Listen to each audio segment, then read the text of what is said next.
સુરત જિલ્લાના કામરેજ તાલુકાના જ્યારે માખણા ગામના સરપંચ સહિત ગ્રામજનોએ તલાટી મંત્રી વિરુદ્ધ પ્રાંત અધિકારીઓને આવેદનપત્ર આપ્યું। તેમનો દાવો છે કે તલાટી સતત લાંબા સમયથી ગેરહાજર રહે છે અને કારણે ગ્રામ પંચાયતને લગતી તમામ કામગીરી ઠપ થઈ ગઈ છે।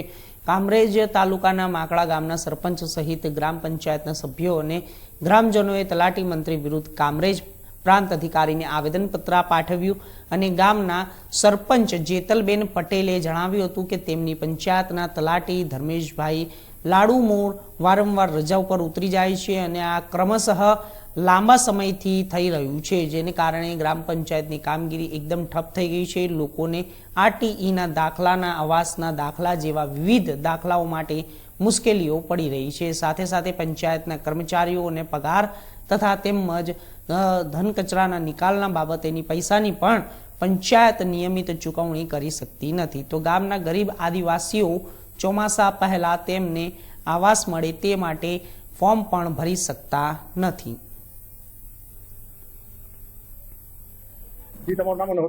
મારું નામ જેતલ પટેલ, માકડા સરપંચ। તલાટી અમારે ત્યાં તલાટી છેલ્લા ઘણા સમયથી આ તલાટી હાજર રહેતા નથી, તો અમે આજે સાહેબશ્રીને રજૂઆત કરવા માટે આવેલા છે કે અમને યોગ્ય નિર્ણય આપે, કારણ કે અમે પ્રોટોકોલ પ્રમાણે તાલુકા વિકાસ અધિકારી તેમજ જિલ્લા વિકાસ અધિકારી ડીડીઓ મેડમ પાસે પણ લેખિત તથા મૌખિક રજૂઆત કરવા માટે વારંવાર ત્યાં રજૂઆત કરેલ છે કે અમને યોગ્ય તલાટી નિમણૂક કરે। અને આ જે અમારા તલાટી સાહેબશ્રી છે તે ટુકડે ટુકડે રજા પાડે છે, એના કારણે અમારા ગામના જે કામો છે જેમાં આવે કે હમણાં જે આરટીઈ નો મેઇન પ્રશ્ન છે આવકના દાખલાનો, તે પણ આવકના દાખલાનો જે પ્રશ્ન છે એ તલાટી ક્રમ મંત્રી વગર અમે કેમ સોલ્યુશન કરીને આપીએ?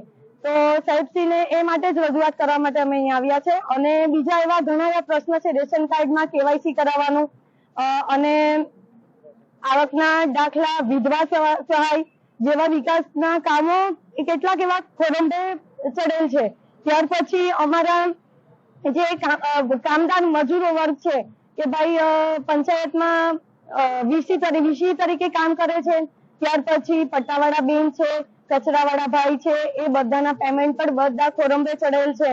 તો અમે સાહેબશ્રીને રજૂઆત કરી કે અમને યોગ્ય તલાટી નિમણૂક કરી આપે, કારણ કે આ રજૂઆત અમે તાલુકા વિકાસ અધિકારીને જ્યારે પણ રજૂઆત કરવા માટે ગયા છે, તો છેલ્લી રજૂઆત કરવા માટે ગયા તો સાહેબશ્રીએ એમ જણાવેલ છે કે તમે પ્રમુખશ્રીને મળો એમ। તો શું સાહેબ અમારે વહીવટીકરણ રાજકારણ ચલાવે છે કે પછી ગવર્મેન્ટ એમને પગાર ચૂકવે છે? એટલે અમને અત્યાર પછી સાહેબશ્રી અમને યોગ્ય નિર્ણય આપે ને યોગ્ય તલાટી નિમણૂક કરે અને અમારા ગામના વિકાસોના કામ આગળ ચાલે એવી અમે રજૂઆત આવેદનપત્ર